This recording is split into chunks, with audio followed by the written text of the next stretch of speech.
Hello, everyone, and welcome back to Mallory's Weird World Adventures, the podcast. And this episode is supposed to be in accompaniment with / watched alongside episode 5 of the Weird World Adventures TV show, streaming now on Amazon Prime and Tubi.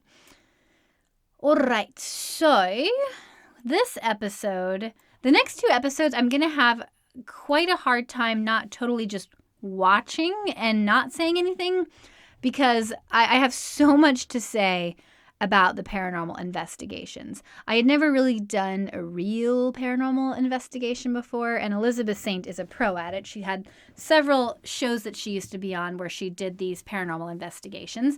So she was definitely the perfect guru to have with me to help, guide me through some of this. And the things we got were just so bizarre. And, some could say they might be coincidental, but there is quite a coincidence to some of the stuff that's happening, to the point where I don't buy it. There's definitely something much more going on. We'll get into that later. We start this episode at the Devil's Tramping Ground, which is supposedly a spot in North Carolina. It's a circle in the woods where trees don't grow.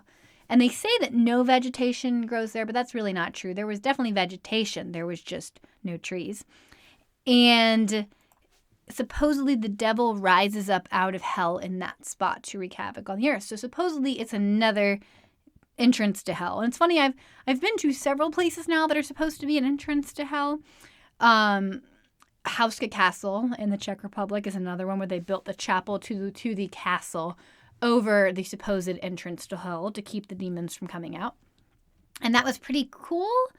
It wasn't that ominous. It was just a kind of a neat old historical place to visit. Whereas the Devil's Tramping Ground was definitely creepy, but it's likely because we visited there at nighttime. So that kind of made a difference and set the mood. But prior to showing that in the show, we talk about the mummies of Guanajuato, which are one of my favorite things to see when traveling. I know that's such a bizarre thing to say, but it's unlike anything you'll see anywhere else, and that's what I like about it so much.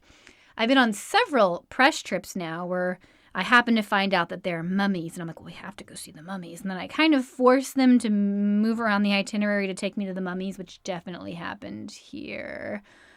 I'm like, well, we got to see the mummies, but we got to see the mummies. And I annoyed our guide / babysitter on the trip until she's like, all right, we'll go see the mummies. And what makes these mummies so wild is that they were basically like naturally mummified. In Guanajuato, there was a cholera outbreak in the late 1800s, early 1900s, and they didn't have enough space to bury people. So if they couldn't find family members to pay a burial tax that was implemented, or if families couldn't afford to pay a burial tax, they just dug up the bodies. And they found that most of them were naturally mummified, which was perturbing. And they put them in a back room and didn't think much of it, but then word spread about the mummies of Guanajuato, so people started accepting bribes to come see the mummies, and then until they realized we could make money off this. And then it became this museum. So the Mummies of Guanajuato is a museum showcasing all of these naturally mummified bodies. And I mean, it's just the details and things are wild. The burial gowns, the shoes on some of them, because the shoes, sometimes the clothing decays away depending on the material. If it's cheaper material, the clothing won't last and it'll kind of like morph into the body. But the ones that had nicer material, the material stayed. And then their boots a lot of times, stayed on because they were like thicker material. So just looking at the garments that these people were buried in, looking at their expressions and their faces, it's a lot. It's not easy to see, but it is most definitely fascinating. There's baby mummies. There's a fetus. It's definitely not for the faint of heart. And I mean, it also adds a lot of questions about morality because, they just dug up some of these bodies and put them on display. And they originally thought that perhaps the bodies were mummified naturally because the soil is very mineral rich and there's a lot of, I believe, silver in it in Guanajuato.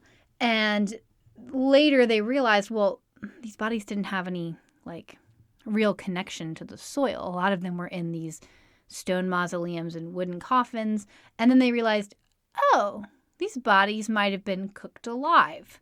So now they believe they were naturally mummified because they were dehydrated by being kind of cooked alive in the hot Mexican sun down in Guanajuato, which is also equally disturbing. I actually went there with my friend in 2017, and she was like, "Oh, it'll be so easy. You've been to the catacombs of Paris. This is nothing."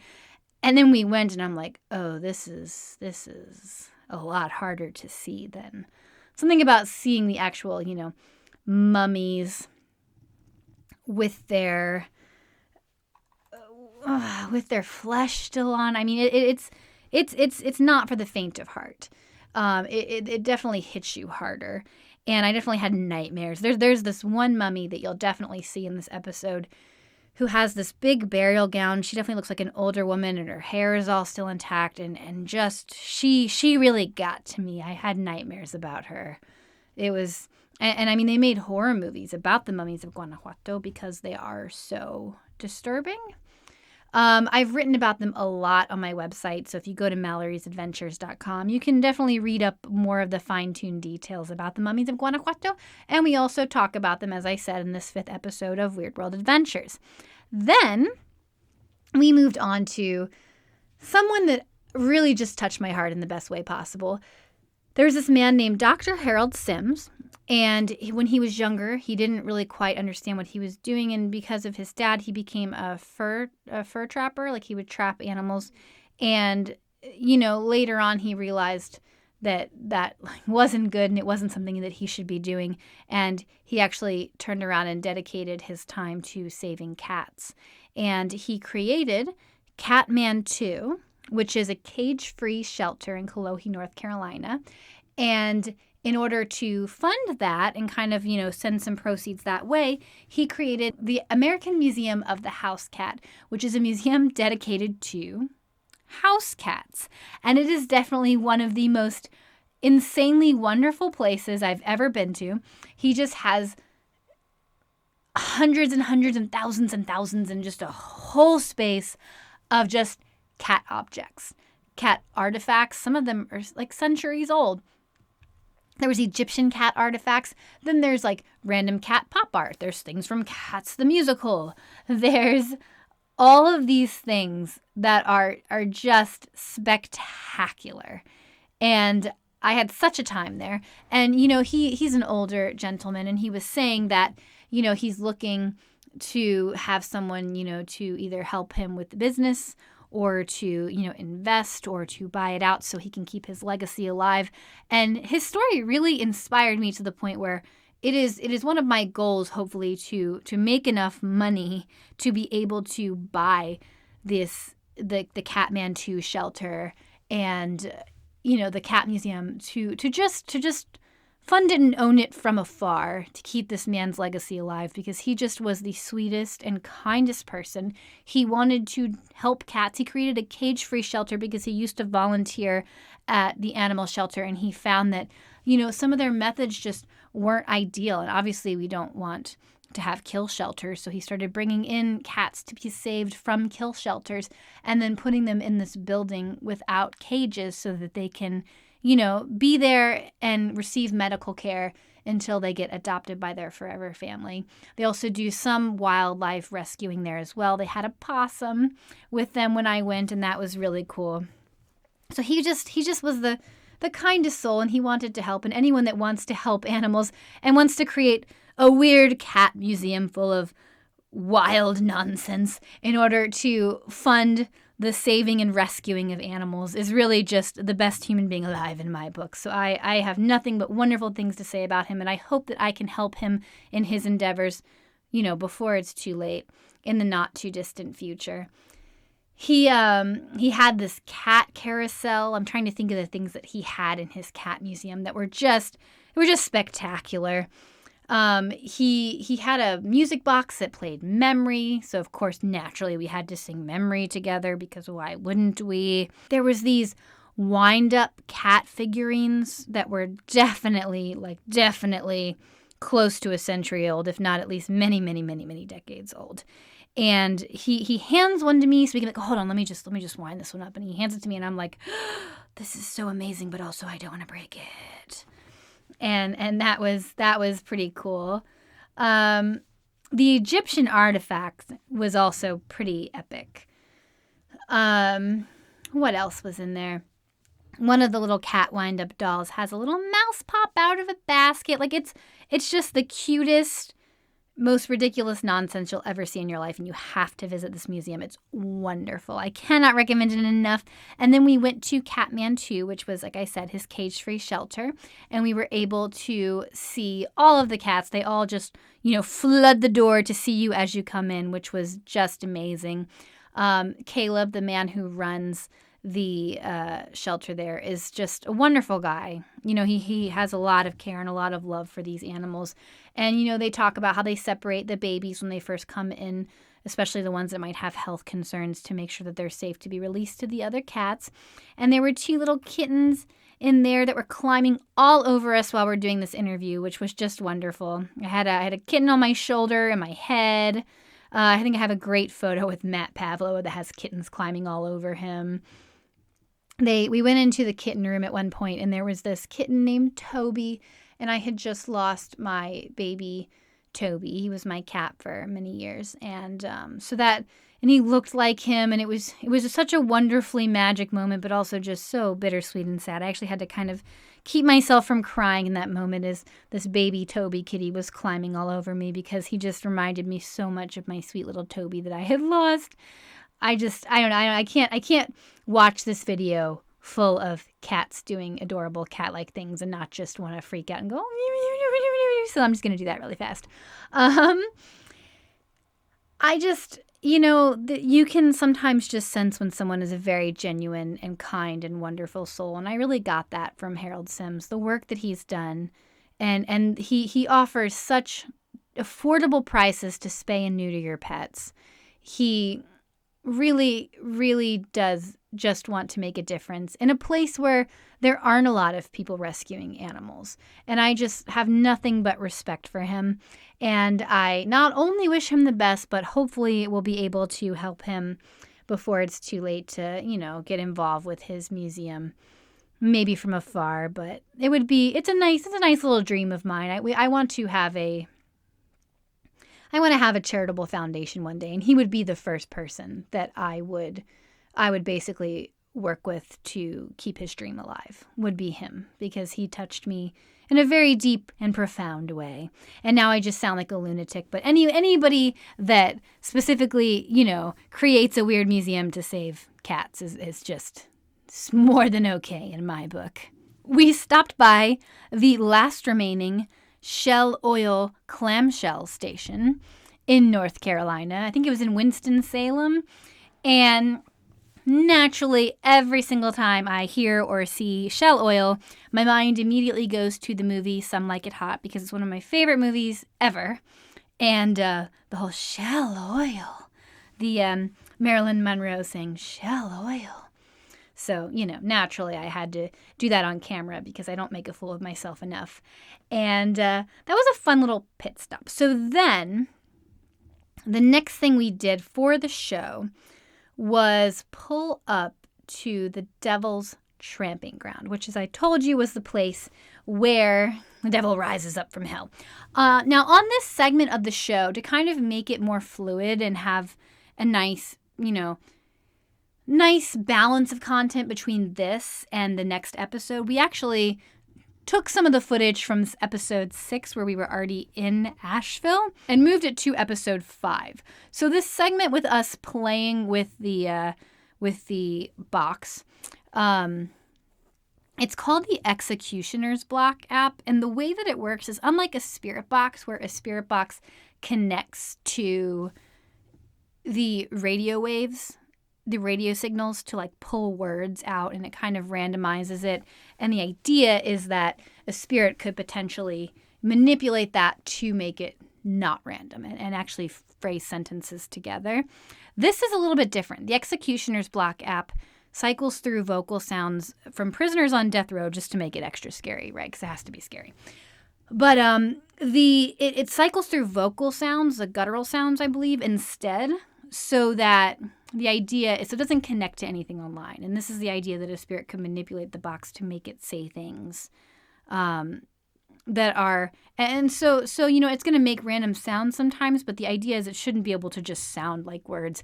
And we were getting some responses on this that were frighteningly on cue, and like I don't know publicly what I want to make a statement on yet for the paranormal stuff, because I wish there were ghosts. I want there to be ghosts. I've been a very big paranormal fan. I was the number one fan for Ghost Hunters when it aired, for sure, back in the day. But I come at everything from a logical mindset as well. So I always want to know the why and the how, and I don't want to just believe something without getting extremely valid evidence. The Executioner's Block, it definitely, I probably wouldn't have believed it was working the way that it was working and working so well had I not been there to see what was going on. It blew my mind. This thing was just naturally responding to us in a way that I can't quite grasp how it did. This is pre-AI, so just I'm going to put that out there. Like, it's not just responding to us. Like, this is something, it's not connected to being online. And it was a very old Android app that we just decided to use. And I'm going to say that before I start watching. I'm actually watching this in real time because I get really into this paranormal stuff too. And we turned it on in the car and before we used it. And it was very much responding to us in a way that was more than, see, here I am getting drawn into the episode. Okay.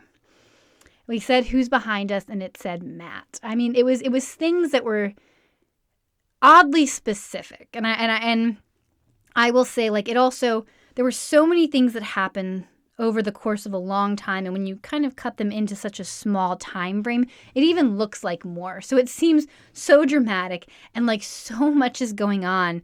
And I mean, I wouldn't have, like, watching it now, like, I wouldn't have believed all this happened had I not been there and lived through it. But I can tell you, this was really happening, and it definitely has made me question some things and wonder, and I definitely want to do more and understand more about the Executioner's Block app to really get how this worked, because it did really leave me questioning a lot of things. There was a moment after we filmed in Asheville, specifically, where we went back to the hotel room to look at some of the footage. And the Executioner's Block app, this is what's so interesting to me. It was actually hard to understand in the moment. So we didn't even understand a lot of what was being said in the moment. And once we looked at the footage later to edit it and kind of analyze it, we heard so much more, and it was so much more clear to understand. I'll say that. And it definitely gave me the chills, because there were just a lot of things that were clearly said that we didn't hear in the moment on the app. And after going through all of that, I was just like, done. And I'm like, I'm going to go to sleep. And Elizabeth's like, oh, we should live stream from the room tonight with some of the paranormal equipment on so people can watch and let us know if they see stuff. And, I'm like, okay, sure, sounds like an adventure. But I was also done. So part of me was like, yeah, it sounds great. And the other part of me is like, but I'm really tired and we haven't slept and I can't hear that box talk creepy things at me anymore. And the curious side won. We did wind up doing it, but I didn't want to be alone with the box anymore. I didn't want the box in our bedroom where we're going to be sleeping. And it was. And Elizabeth went to the bathroom for a second. And I swear to you, I'm just like, sitting there with the box and, we're live streaming and I'm talking, and it just goes oh, I'm going to get you. And I'm like, I'm done now. It told me it was going to get me. And she didn't believe me. And then, luckily I had some people on the live stream that were like, no, it definitely said that. So me and that box, we're like frenemies. Anyway, we're going to move on to the Devil's Tramping Ground now. So in the Devil's Tramping Ground, we utilized different equipment because the Executioner's Black App wasn't ready necessarily to be charged. So we had a regular spirit box, and she had a tri-field meter that kind of registers some of the frequencies of the area. Something I will say right away. It said that nothing grows in the Devil's Tramping Ground, but that's actually not true. There is plenty of tall grass, small pieces of vegetation. There were just no large trees. It was a forest. There were a lot of trees in the area, but specifically there were no large trees, and it did seem to be a pretty perfect circle. So that was kind of bizarre. Also, it's off of the Devil's Tramping Ground Road, which is also pretty funny that they have a whole street named the Devil's Tramping Ground. And we kind of started. It was very eerie. I mean, it was late at night. We're in the middle of nowhere in the woods in North Carolina. And Elizabeth's car just won't stop messing up. The lights keep coming on and she can't turn them off. And so she kept going back to her car being like, what is happening right now? So it kind of set the mood, because you're ready to be scared. This is the first time Matt Pavlo, our videographer, had ever filmed anything like this. And he was barely keeping it together. There were a lot of weird sounds happening in the tree line around us, which makes sense because it's a forest. I mean, there's probably tons of animals around, some of them making some very bizarre sounds. And Matt would just whoosh, whoosh, what's that? What's that? What's that? Oh my God, what's that? Over and over, which makes for some great television, but some not great camera work. I love you, Matt. You do excellent camera work, but a lot of his footage was just whip, whip, whip, whip, whip, which is great for dramatic effect, but not so great for focusing on what's happening.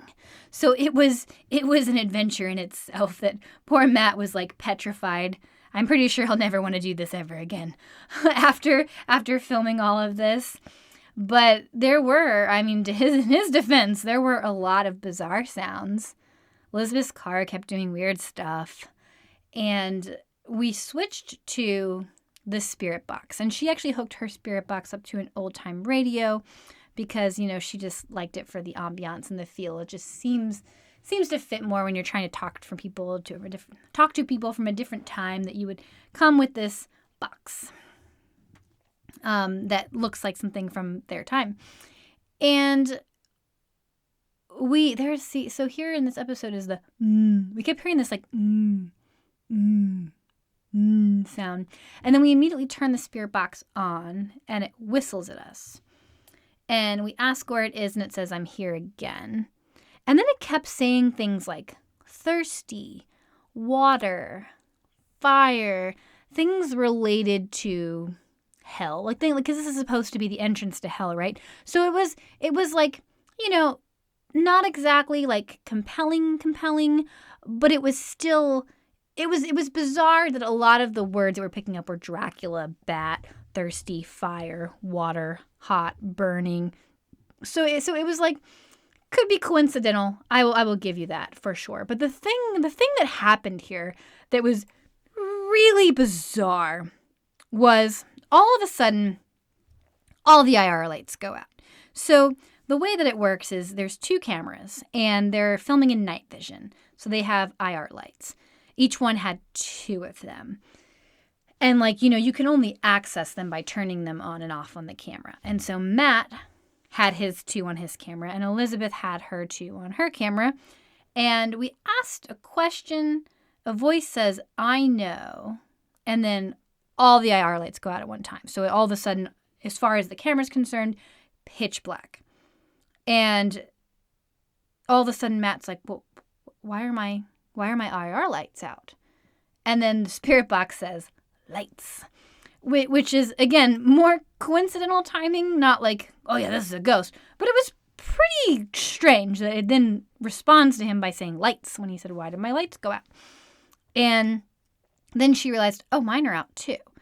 So they have to individually turn them all back on because that's how they work. So the fact that they all just cut off together at the same time was pretty intense and strange. I love my faces in this, by the way. I'm watching, like, just the strange, like, I don't know, like, IR experience with my face making like, what? Oh, ah. I have a very expressive face for this stuff. Every time the box says something, I kind of like smile like a child and my wonder is definitely there. I really want to hear the right thing coming out of this spirit box. And then there, again, are a lot of strange noises, which, again, it is a forest, I will say. I'm not saying that that's just, oh, yeah, there's ghosts. Like, again, I told you, I'm not sure. Like, this experience definitely didn't leave me saying, there are ghosts here. But it was definitely a little more than coincidental and very strange how everything presented itself, specifically with all the IR lights on both cameras going out at the same time without being prompted. As the box said, lights. That was definitely a little more than a coincidence to me. But again, I don't know what it was, but it happened. And then the box says go, and it tells us to go. So then I ask the box, are we safe here? And it says no. But it didn't just say no. It says no in two voices, in which case I curse and say, well, I guess we're getting out of here. And Elizabeth laughs, and Pablo says, I just heard it say no in two voices. And so we're like, well, this is a little alarming. So then I think I'm in the middle of talking to it, and it just says go. And I'm like, okay, you know what? It just told us we're not safe here and we should go. So we're gonna go at this point, because this is just, a little too perfect. Another interesting thing about the Devil's Tramping Ground, this is the more logistical side of my brain. Nothing grows there, right? So I'm like, we should get a soil sample while we're here to send it to a lab to have it analyzed to see if there is a geological reason why nothing is growing here. So, I'm going to get a soil sample, and then we hear some really strange noise coming off camera. And you can even see me react to it. We're both just like, what was that? So there was, again, probably an animal, but the overall ambience of this whole place, well, obviously, the entrance to hell didn't open up, was still definitely creepy and alarming. And I did get my soil sample, and come to find out, there were very, very, very, very, very high levels of organic matter in the soil, which actually would lead us to believe that nothing can grow there because the soil will not allow for it. So that was kind of a real scientific reason why nothing is growing there. So I found that interesting, at least. And then as we were packing up for the episode, we started talking about how everything there felt very old and elemental, and I stand by that. It's a very old space in the woods. Everything felt very elemental. There's a lot happening because we're in a forest, and there was definitely some compelling things that presented themselves to us. I wouldn't say that they're spirits. I wouldn't say it was necessarily paranormal, but I definitely can't explain why the lights all shut off at the same moment, and why they're, the box says lights at the same time, and and the box says that we are not safe here and we should go. So there were definitely some things that happened. That was the first time I had ever done a real, true paranormal investigation. It was a lot of fun. I could honestly do that many, many times and never be satisfied. But luckily we had a much more compelling and wild experience on the next episode. I caught things that probably traumatized me for life. So definitely tune into the next episode 6 of Weird World Adventures on Amazon Prime and Tubi. You have to see us talk to the box, which I think might have been a spirit named James. And we also go to the Land of Oz, which is a wild theme park in Beach Mountain, North Carolina, dedicated to the L. Frank Baum books, The Wizard of Oz. Until next time, I hope you guys stay weird, and I'm excited to go over the next episode 6, with you next week. So until then, stay weird.